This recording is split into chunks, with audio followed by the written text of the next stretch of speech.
Hello, Games here again. I'm once again talking about BL because that's what I can do. That's what I can do on my channel. I can talk about the things that I want to talk about. I know I was like on a Girl Rules kick for a while. Like I posted, I think maybe 3 Girl Rules videos in a row. Um, that's leave me alone. Again, my right as a creator on this free platform to do what I want and talk about what I want. Today I want to talk about Only Friends Dream On. Episode 3. Episodes 1 through 3, like the first fourth. I think I'm gonna be doing like every 3 episodes I'm gonna pop back in here and like decompress and say what's going on. Um what a show. What a show. You know what I've noticed? A lot of these shows, like, you have to watch the first 3 episodes for you to really sink your teeth into what's going on here and what's happening. Like episodes 1 through 2, like I was like okay, like I'll watch it when it comes out, but like I wasn't that. Like I have Cat for Cash airing. I need to see what's happening with Girl Rules. Like I wasn't that strongly invested. Episode 3 hit, and I was like, okay, this is television. We're watching television, and I'm excited for next Friday. So yeah, I think I'm just gonna come here and like give my thoughts, mostly moving character by character, and then like at the end I'll have some predictions about what I think is gonna be happening next. Um, any other disclaimers I should have? Yeah, like I don't know. This is gonna be kind of a interesting, maybe perhaps a little bit disorganized video. I've like organized people like in terms of like who I have the least to say about and then the most to say about. And the funniest thing is this show should be renamed Messy Bottoms, because why are all the tops just trying to live in peace? Jack trying to live in peace. Okay? Rome trying to live in peace. Arnold trying to live in peace. Everybody else going to war. Going to war. But yeah, we're gonna get into it now. I think I'll just start. And then spoilers obviously for everything. Up until episode 3. Okay. First up we have Arnold. Also, I'm gonna be like posting some of the tweets that I've posted while watching this show. And y'all like, so okay, so this tweet might seem messy. I'm not trying to be messy. I think like in episode 2 it was kind of like alluded to that Arnold might be like the straight one in the cast. I don't really know. Like he could be bisexual and like know that he likes men as well, but like I think it's pretty much maybe alluded to that he doesn't think of himself as a boy kisser at this point. I'm not really entirely clear on that. But he seems like a good guy. He seems fine. I don't really have a whole lot to say. He's a dancer. Um, Interesting about that. Interesting. I wonder if, let me not be messy. Never mind. Yeah, I don't have a whole lot to say about Arnold. I'm kind of curious to see, like, it seems like Boston's gonna be trying to make some moves on Arnold. I don't know. I don't see him being all that receptive to that. I just like, even beyond being gay, like I feel like he knows Boston was pretty shitty to his friend, and so that might be just something that Tua starts making up in his head. I don't really know. Um, yeah, that's I all I have to say. He doesn't seem all that rude. Maybe a little bit clueless. I'm trying to think, if I was in this position, would I know that my best friend is indeed in love with me? Yes. But that's just because I think that everybody who's nice to me is in love with me. Because I don't deserve kindness. I'm joking. So I don't really know. People are calling him, not the brightest bag. Brought the ooh, not the brightest bulb in the box and or bag. I don't know. He could be intelligent. Maybe he's just not. Um, I think also sometimes like you just ignore things that you don't want to confront, and he's like, I don't want to cross that line with my friends, so I'm just not gonna pay attention to that. That might just be it, you guys. But yeah, not much to say about Arnold. Moving on. Tua, again, seems like a sweet boy, our little costume designer extraordinaire. Money, has money maybe, paying his own, like, paying rent for two people on his own dime, offering to do money, offering to pay. That was so funny when he convinced Arnold to join the play by saying, yeah, like I like, yeah, there's like gonna be compensation, I think like $1,500, $300, like $3,000, I don't know, something like that. The whole time it's just gonna come out of his bank account. Wow. I wonder about that. I wonder if we're gonna get into that. Cause that's crazy. What do you mean? So I don't know. That is a crazy. Now that I'm thinking about it, that is a crazy thing to do. Like, what do you mean you're gonna pay your crush to be in your school play, and you're not gonna tell him that it's coming from your bank account? That's kind of okay. But if that's the method, like, I don't know if that's the method I would use, but maybe that's because I don't have the funds. Maybe if you have the funds, you can start moving through the world in a different way. Tweet I made about Tua. Tua, if you don't close that damn curtain. If you don't close that damn curtain. I don't understand why Boston comes back into town and you're letting him walk into your house. Don't you know that's a devil? Don't you know that you're bringing demons? I hope you did some sort of cleansing of the home after he walked out. Because here's the thing, like, how are you going to let him sit on your couch? Why are you letting him sit on your couch? Why are you letting him drink your beer, watch your movies? Tua, this is your house. He does not have to be there. This doesn't make any sense. Now, I can't lie to you and say that Tua Boston was a little buzzy. Like, when Boston was over there, like, hey, like, I want you back.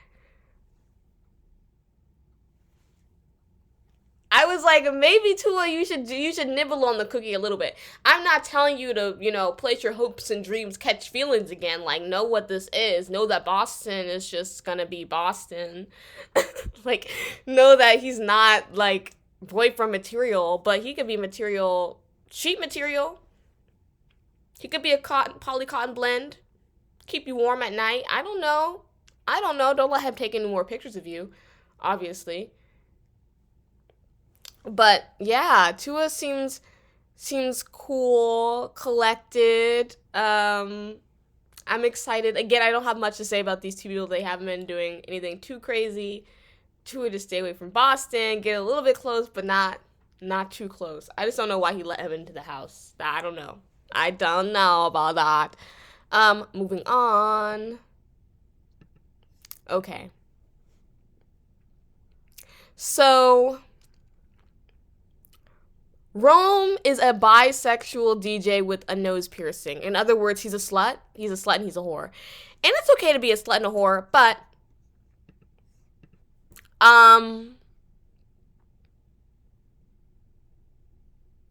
like, the scene where he hooks up with Rafi for the first time, that was a lot for me. That was a lot. That was a big word for Elmo. I just, like, I just felt like that was too much. That was just too much, because what do you mean you were doing something in the bathroom with a girl? You hear somebody outside the stall on the phone get oh my God. We're going to get to Rafi. But you hear somebody on the other side of the stall get rejected on the phone. You come out, pants still unbuckled. You're buckling and saying, you want to hop in there with me too? And then Rafi says yes. Of course, Rafi's saying yes, like, girl, But we're going to get to Rafi. We're talking about Rome right now. Like, you didn't wash your hands, no mouthwash, not popping in any gum. You're like, let's go round 2. You're the reason why we haven't been able to eradicate chlamydia from college campuses. Like, I know you're passing things back and forth, left and right. It's just a little, like, you're not tired. That wasn't enough for you. Greed. Greed is a sin. Greed is a sin. Greed is a sin. Um, Now, he seems like a good person otherwise. Like, I like how he, kind of stood up for Dean and, like, put his foot down with Rafi after Rafi's shenanigans, which we're gonna get to. Don't worry about it, Rafi. I've got some words for you.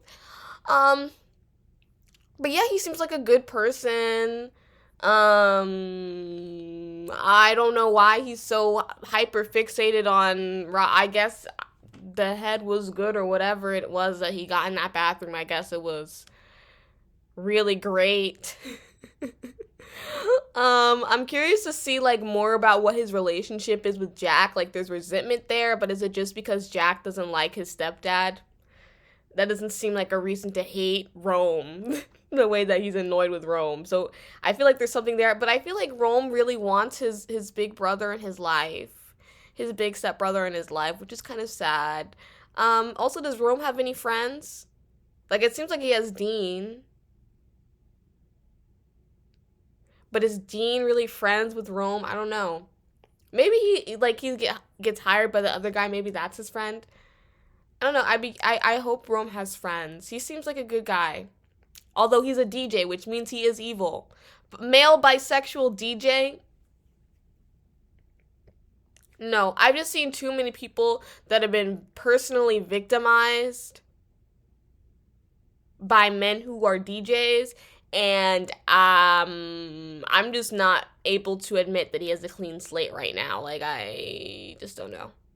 I just don't know. We're gonna move on. Well, we're speeding through. I feel like I'm being so efficient. Rafi. Now when I watched the trailer, I did say like, oh, look at his eyes. Look at his little puppy dog eyes. Like, he can't do anything. Look at this face. His name is Rafi. He looks like that's a dog's name.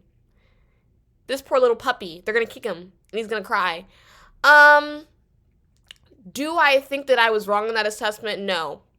I think that maybe Rafi thinks I was wrong in that assessment, and that's what's going to lead him astray. That's what's actually going to lead him astray. First of all, how do you have all of the ingredients to run this school? Your mom is literally a famous actress. You have money. You have a face card, hair good, clean skin. Rich, famous mom. You have all the makings for a Nepo baby that can run this campus like the Navy, and yet everybody hates you and you don't get cast in anything. And you're friends with accounting. No offense to accounting, but that is who your friends are. I just that to me signifies that there's something in the way that he's applying the tools at his disposal that is in conflict with his ultimate goals. His ultimate goals are to get a good role in the play and to get and to date a top tier man, Jack. He wants Jack, and he wants to lead in the play. And then he's doing a whole lot. But what is he getting? At the end of the day, what is he getting? Like, he did in episode 3, he did a whole lot.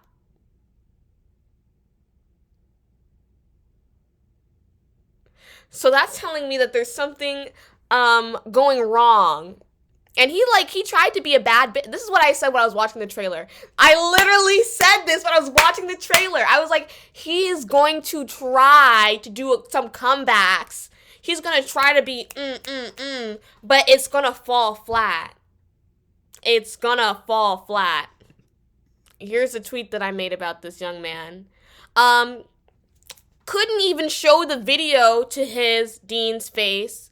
Couldn't even take the video, look Dean in the eye, and say, yeah, I did that.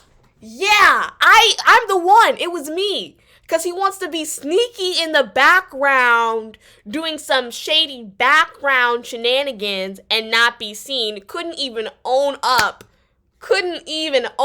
walk up to the guy in person and say, I did that. And that's why he flopped. But it's only episode 3, you guys. So I do think he might improve. That's I think what his problem is. It's like he needs to own his shit. He can't own his shit. Like, a real baddie. This is why I think somebody else made a tweet something like, and I don't know, somebody made a really funny tweet with like this video of like Natalie Nunn walking, doing her music video, Batty Blunt in the front, and said that that's how he was feeling after he airdropped like the scandalous host video of Dean to everybody in the cast. And I said his baddie check is bouncing. His baddie check is bouncing. The reason that he's not what a real baddie would have done, is had the video gone up to Dean in private with the video, waited for Dean to say something cute to him, and said, well, look what I have. Yeah, there's this video that I don't. Aren't you doing a hosting business? Don't you have to run off and get to work, Dean? And like had the video. That's what a real baddie would have done, and like held that over Dean's head, like make him sweat a little bit. You just dropped it all with no finesse. That's why you flopped. And guess what? Did you get the lead role? Did you get the man? Did you lose your situationship? Did your situationship now think you're a piece of shit? Now we're hitting the nail on the head. So that's why Rafi gets no respect from me. But again, it's only episode 3. There's 12 more episodes. I really do think that he's gonna improve. And that I want that for him. Like, I don't want him to be a sick puppy that thinks he's a bear. I don't, like, you know what? Like, that's sad to watch.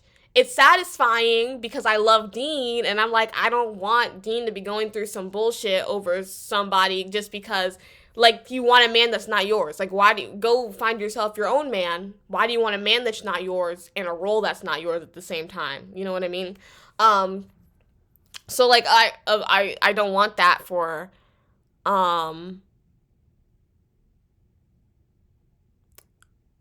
like, I want Rafi to do well. I want him to succeed. I want him to, like, give Dean something that's, like, worth his time to fight against. But right now that we're not seeing that. We're not seeing that.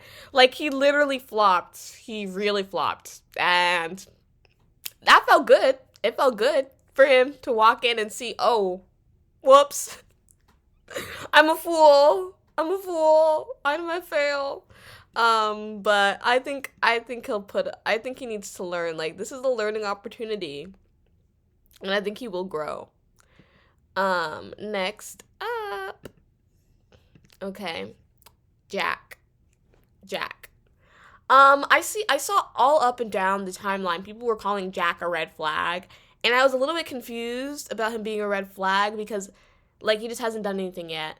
He hasn't done anything. I love Earth. You know what I love right now is that they're putting him, like, the costuming, I don't know, whoever is putting him in shirts, and they're just a little bit too short. Like, that's the kind of crop tops that I need all men walking around wearing. Like, the shirts, they're just not long enough. Men, women, non-binary, everybody put that on. Put that on so I can watch. Put that on so I can see. I love that he's walking around wearing that. I love that he's wearing these glasses. Yes. I think he's dragging it. Like, to me, Jack is definitely dragging it a little bit with Dean. Like, okay, he did this thing and that's why, and he made you feel like less of a man, like insecure, I don't know, so that's why you had to break up. But, like, do you have to be so rude to him all the time? Like, I feel like we're definitely not seeing all the stuff that's behind the breakup. Like, it cannot just be this hosting business, because why are you so hostile? Why are you literally picking him up physically and removing him from your home because he's concerning your alcoholism? Like, why are you turning to alcohol? Like, I feel like there's definitely something more than just the fact that he lied to you and he didn't need you in the way that you need to feel needed. You know what I mean? Like, there's got to be something more there, or else I don't understand you, Jack. I don't. But yeah, like, I don't see him being a red flag. He was saying, oh, he's a slut. Probably because he said, like, I have more than one Romeo. I think he was just talking, you guys. This man was at a gay speed dating event, and he's only 22 years old. I mean, he might be a little bit older. He might be 24. Is that the age? But you're still in school. You're still in school and you look gorgeous. I just don't see the need for you to go to a gay speed dating event. Unless it's, like, really bad. Unless it's really, really problematic and bad and you're having a hard time. Like, there's something about Jack that,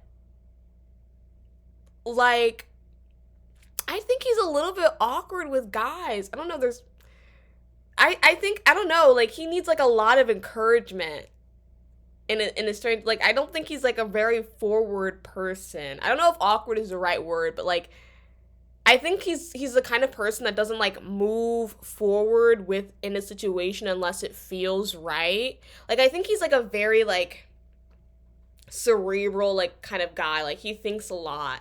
And he doesn't quite move forward with anything until it feels completely 100% right.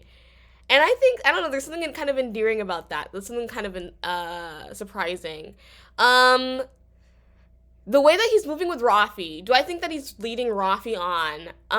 Not really. I think Rafi is leading himself on. Here's the thing, like, I think 99% of the time, you guys, people lead themselves on.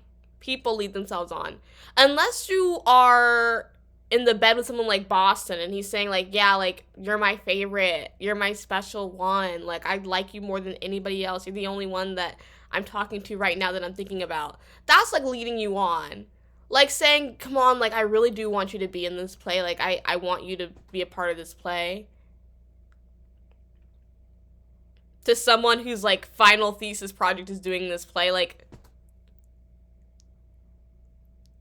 if you're reading into that and saying, oh, he wants me, like, I haven't had any indication so far that Jack actually is in a serious way interested in Rafi. I think Jack is maybe waiting for Rafi to do something that makes it feel right. That makes it feel like, okay, I'm able to move on from Dean. But nobody's going to be able to do that, Jack, because you're still in love with Dean. And the reason that you've given so far for breaking up with Dean doesn't make a whole lot of sense to me. It doesn't make sense. It sounds like you could get back together. If that was the reason, which makes me think it's not the reason. I don't know. Messy, toxic exes. I'm not having sex with I know, listen, I said it in a different video. I'll say it here. You know, lesbians, they love to have sex with their ex-girlfriends. I'm not a lesbian. Do have an ex-girlfriend. Not having sex with her. I just don't feel like the need. I don't see crossing that line. I think, like, if you're doing that, that means that you don't want to move on. You don't want to move on, really. Like, there's like, you have moved on, you want to move on, and you haven't moved on. Look, you have moved on. You've moved on. No, wait. You have moved on. You haven't moved on, but you want to move on, and you haven't moved on, and you don't want to move on. That's definitely Jack. He doesn't want to admit to himself, but I mean, you don't have to be in the same friend group and also openly antagonize your ex. Like, unless you still want to be with him. I don't know. I'm sorry, Jack, but that's the truth. I think that's all I have to say about Jack. I'm curious about his play. I'm curious to see, like, him in action directing. Like, I wonder if he's going to be a good director or a bad director. I wonder if he's good at writing or bad at writing. There's not much to see. I don't know. I haven't seen it yet. So I'm curious to see, like, once they actually get into rehearsals, what that's going to look like. I'm praying for this play, though, because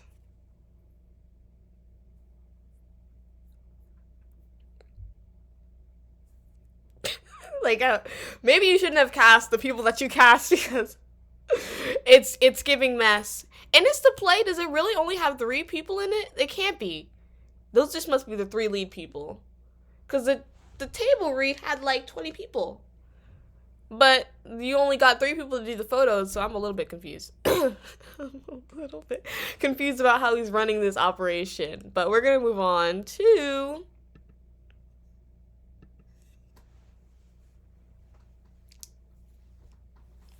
Dean! Dean is so petty and evil, and I love him. Dean is so petty and evil, and I love him. Tell me why. Like, yes, it is a different day. My computer wants to die, but I will not let it. You will be alive, okay? Have you seen the state of the economy? We do not have time. There's no time for a new computer option. Anyways, Dean,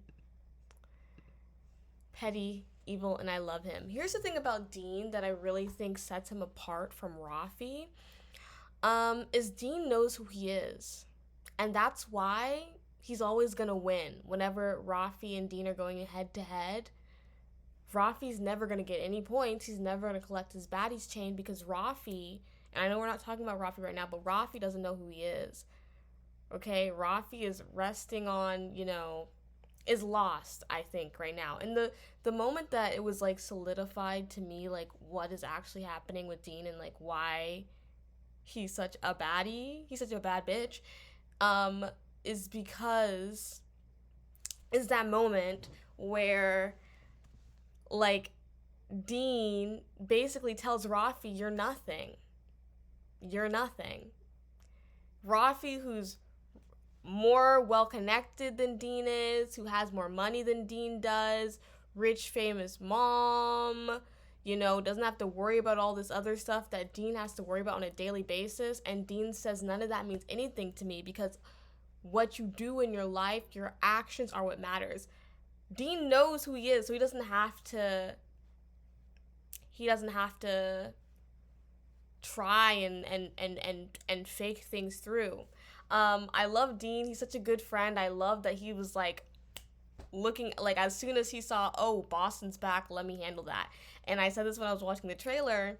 I really do think this show will be very interesting if they pit Dean against Boston, because I just feel like Boston is not ready for Dean. Like, he can't handle that. He really can't handle that. Because the thing about Boston, and I guess we'll also get to him later, but, like, I just don't think he handles conflict well. Like, I think he avoids situations that are difficult, i.e., why he is so averse to being in relationships on a superficial level, but also why he's so, again, we're not talking about Boston right now, but why he's so averse to, like, doing the checking in and looking at himself that he desperately needs to do. So, like, I just really think that Dean is such kind of, like, a fearless person, that I just feel like Boston stands no chance. Great, powerful actor. He's working hard. Like, he cares about, like, he has values. I know. People in OnlyFriends having values. I'm shocked, too. And he's a little bit manipulative. But, like, here's the thing, like, that Dean embodies that I really subscribe to is, like, is it really manipulation to know, A, I want something out of this situation, and I have to go through, like, this interpersonal interaction to get what I want out of the situation, or I want some sort of interpersonal goal, right? B, I know the things that this person needs to believe in order to get me to that goal, and C, I can make them to believe that thing. Like, if I have all 3 of these pieces of knowledge, am I not going to just do what I can to get what I want? Like, is that really so wrong? Like, it's maybe wrong if you're, like, doing something that's bad. But if it's like, hey, I'm gonna go talk to, like, my acquaintance and tell him to go hit on this guy so that I can have time with my ex, like, is that wrong? Is that morally wrong? I don't know. Is that manipulative? I guess. But I think that there are certain situations where you can just be a little bit manipulative, okay? People need to have their own head on their shoulders sometimes, okay? Doesn't matter what the intentions are if, like, the end result is fine for everybody. Like, I don't think that's bad. Like, manipulate, okay? I do it. I do it very kindly because I just want people to live good, happy lives. That's my ultimate goal, okay? Um, I love Dean.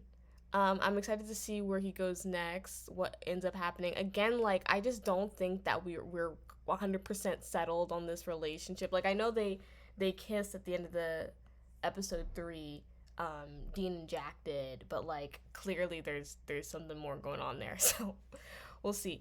Can I actually circle back to Rafi? Do you know how crazy it is to think that your biggest op in the pursuit of your love and affection is your op's like ex-boyfriend, current situationship, I don't know, when the whole time you're sleeping with his brother? Excuse me, if you really want to be with Jack that bad, I think step 1 is probably going to be to stop having sex with Jack's brother. But that's just me. That's just me. To move on. We're not talking about Rafi. We're talking about Dean. Love Dean. Fabulous. Okay. Next. So, okay, what's next? Here are my predictions for what's to come in Only Friends Dream On. So, we have Boston. Obviously, we have Boston. He's going to be a problem. I don't think he's going to be a problem for the whole show, though.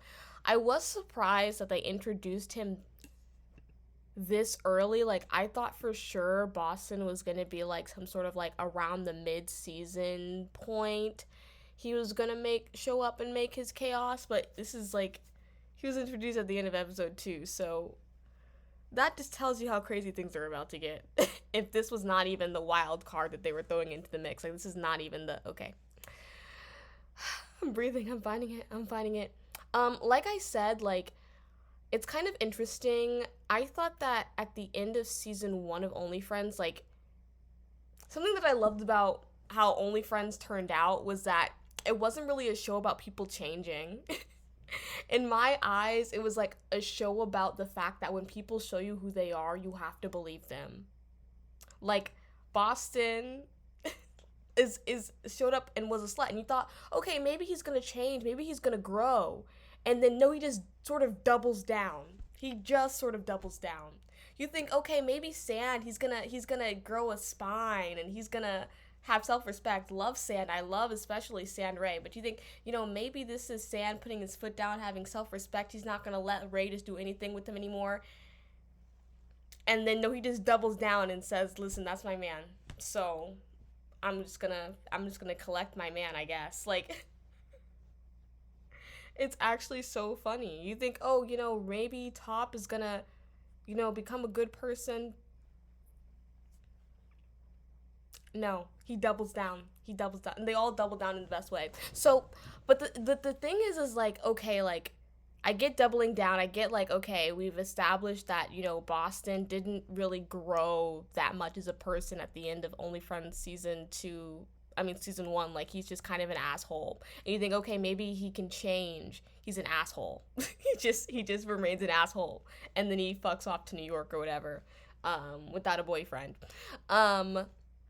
And, like, yes, I get that, but I also think that there, like I mentioned when I was talking about Dean, there's, like, a deeper layer to Boston and, like, why he moves the way that he moves. And, like, I see this thing, I've seen, like, some of these defense, like, threads about problematic characters in BLs, and it's always, like, he's really sad, and, like, he does these horrible things to other people because he's sad, and it's like, girl, that's not a defense, that's an explanation.